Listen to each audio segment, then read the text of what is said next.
Time now for the news review.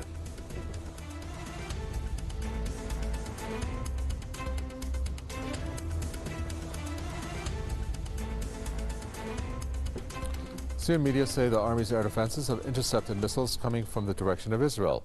Reports say that 4 cruise missiles were launched through Lebanese airspace towards Syria.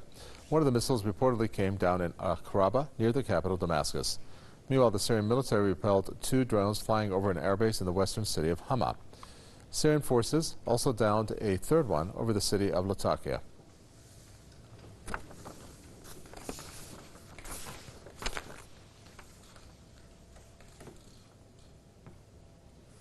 John Stepling, author and commentator, joins us from Indoroy, and we also have Tony Gosling, who's an investigative journalist, joining us from Bristol. Welcome. Tony Gosling, let me first start with you. Every now and then it seems like Israel attacks Syria, and it doesn't get a UN mandate or anything. And usually it claims that it's targeting Iranian positions, Iranian personnel maybe. How do you view these strikes coming from Israel? Well, I'll tell you what, most people in the UK don't view them at all because they don't get told they're happening. We've had nothing on the news last night about this. In fact, when I first heard about this late yesterday evening, I deliberately checked the BBC news feeds. Nothing at all. No mention of the fact that we've got a major war crime going on here. No approval from the UN Security Council. And so, in a way, this is the Israeli government and the Israeli military's Christmas present to the Middle East, is another provocation, another attempt to start a 3rd World War, because that's what this could lead to.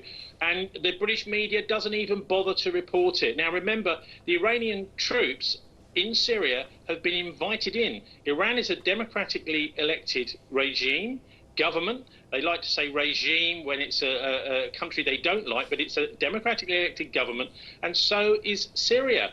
And if the President Assad wants to invite foreign forces into his country, that is perfectly up to him. And the idea that Israel or the West in any way can veto that decision is just fantasy, pie in the sky. They need to get themselves on the right side of history here and start to obey international law, because that's not what's been going on, certainly not last night. And you're right, this has been happening from time to time.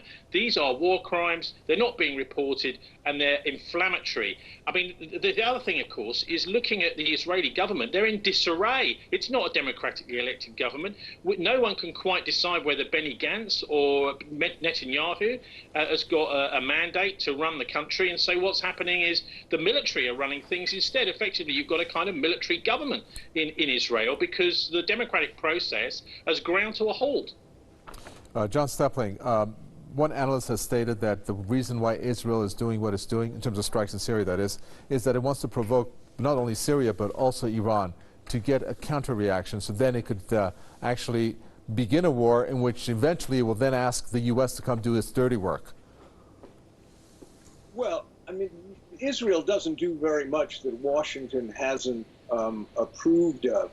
These provocations, and they do it every Christmas season, every holiday season, Israel bombs Lebanon, bombs Syria, bombs somebody.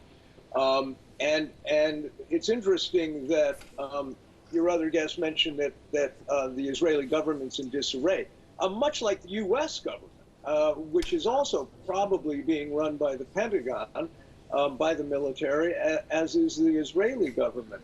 People have the mythology of Israel. Is much like the mythology of the U.S. Israel is seen as this huge success story. They erase the history of displacing Palestinians, and the flower blooms in the desert. Israel has the highest poverty rate of any developed country in the world. And the government is horribly corrupt. I mean, massively corrupt on every level, in every department. And it functions pretty much as a militarist state, and now the defense forces have been taken over by the settlers, so it's become even more reactionary, violent, and unpredictable. But this is the holiday season, and this is what Israel does. And indeed, you don't hear anything in Western media. I mean, absolutely nothing. These kind of bombings. People die in these things, but that's erased. Much as, Israel erases much of its history, its present-day activities are hugely censored in Western media. So you have to dig to find out what's going on. And then it's also involving Syria, which is also the victim of a massive U.S. disinformation campaign, propaganda demonizing Assad. If you were to listen to the BBC or CNN and any of these, you don't get anything remotely like the truth. I mean, nothing remotely like the truth. Certainly not if it involves Israel. As to motivation, I have no idea. Who knows what is in the mind of, Israeli leadership right now? World War III, no, but they hate Iran, and they ultimately would like to imagine in their fantasies that Greater Israel includes Iran and probably China and everywhere else. But that's not going to happen. And in the immediate future, they have a very friendly, administration in Washington. That not that any Washington administration is unfriendly to Israel, but the Trump administration is particularly forgiving. And they probably feel emboldened to be a little more aggressive than previous, holiday seasons. Tony Gosling, if it's possible, to describe the Russian role here. What does Russia think when Israel strikes Syria? I mean, they are actually striking the Syrian government's forces also. So how would you explain its role, which has pretty much been quiet? Well, look, Vladimir Putin, by his intervention in Syria, has played an incredibly important moderating role in the Middle East. He's made sure that the democratically elected government of Assad in Syria is able to stay there. Of course, he's got his own self-interest with the Russian bases. In fact, it's a very important strategic place for the Russians to be, to give them some sort of military access to the Mediterranean, and that also, otherwise they'd be hemmed in with the Black Sea Fleet only for the Russians. But look, the main problem here, of course, is the total lack of acknowledgement that this is a war crime, that this is a dangerous provocation. Now, if Syria or Iran were to respond to this, you could very easily get an escalation. And I think ideologically, incredible though it may seem, this is actually what the Israeli military want. That they have a fundamentalist view that there has to be this war, and I don't understand quite exactly how they justify it, except in expansionist military terms.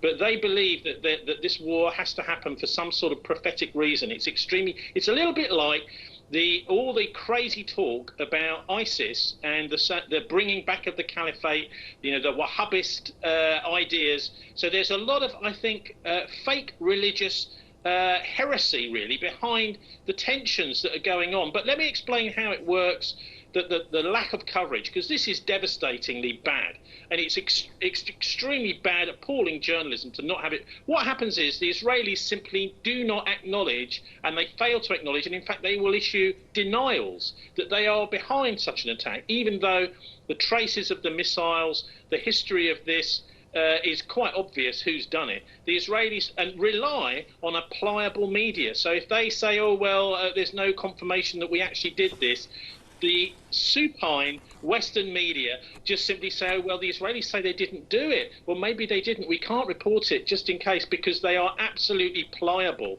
And they seem to be wedded to Western expansionism, a kind of modern crusade that's going on. And it really is not stretching a point to compare this to medieval crusades, literally hundreds of years ago, by the European powers, by the West effectively, into the Middle East.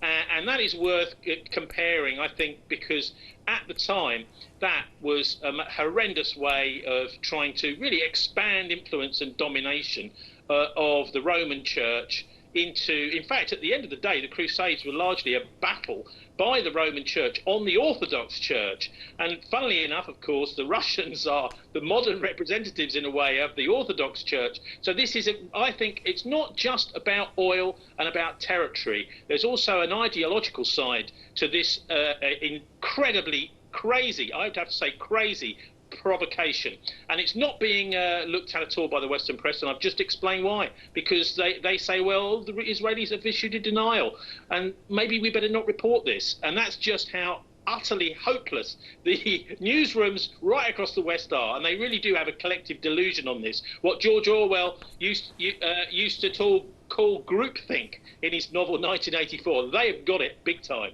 Thank you for that, Tony Gosling, investigative journalist, and thank you, John Stepling, author and commentator. And that does it for our news review. Thanks for tuning in.